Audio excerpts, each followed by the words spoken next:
By using the CSA, you have some potentially good benefits. Those can be, of course, early detections of risks, because now you have people involved in watching and monitoring these controls, and they may be able to show you evidence of potential risks. So you have early detection.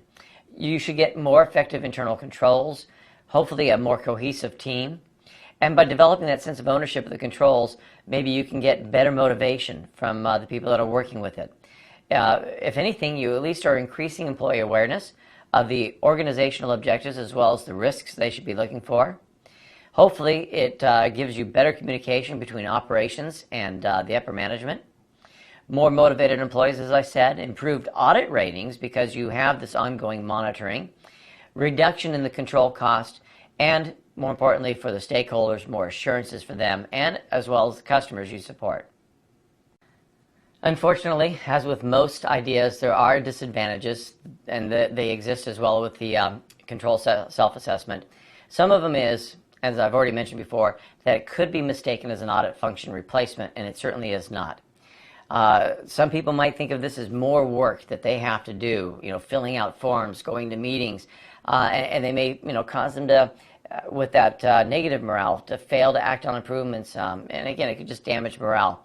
And if you have a lack of motivation, it can limit the effectiveness in your ability to actually detect a weak control. Now, auditors are still needed regardless of whether or not you have the control self-assessment.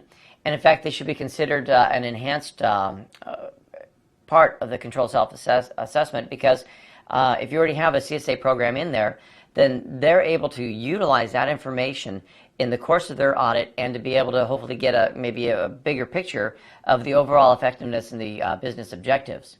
So when you have those programs established, the auditor pretty much become internal control professionals and assessment facilitators. Again, that's back to facilitating those workshops. Now, an auditor value can be considered of more importance by management, especially if they can make recommendations on that ongoing CSA process. So again, right, not only is it the CSA doing kind of the role of auditing the control, but now we can audit that CSA process to make that a better function of monitoring the control.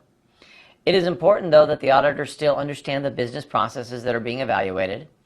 And remember, the auditor could lead or facilitate having the auditees involved in the assessing of their environment, making that even easier to think of. I can basically recruit these people to say, this is what I need to help me in auditing your environment. Can you help by gathering and assessing this information? Now, a CSA program should develop techniques for empowering information gathering and decision making by its participants. In fact, I think it's a very important statement to start off with just the word empowering. By empowerment, you're giving them the ability to put in the feedback to really be able to help improve the process. If you don't give them that kind of feedback, then the work of information gathering becomes that negative aspect where it's just like extra work, busy work, that workload, and you demotivate them from helping participate in making improvements to these controls. So it's important that they are part of the decision-making process. And in fact, it could be even a group decision-making process, which you need to have because that is an essential component, especially on a workshop-based CSA. If they don't have, or if the work that they do and the information they gather and the opinions and recommendations they make don't seem to be, looked at or even wanted by the upper management that was putting this process together, that's where you could see that negative influence on the morale.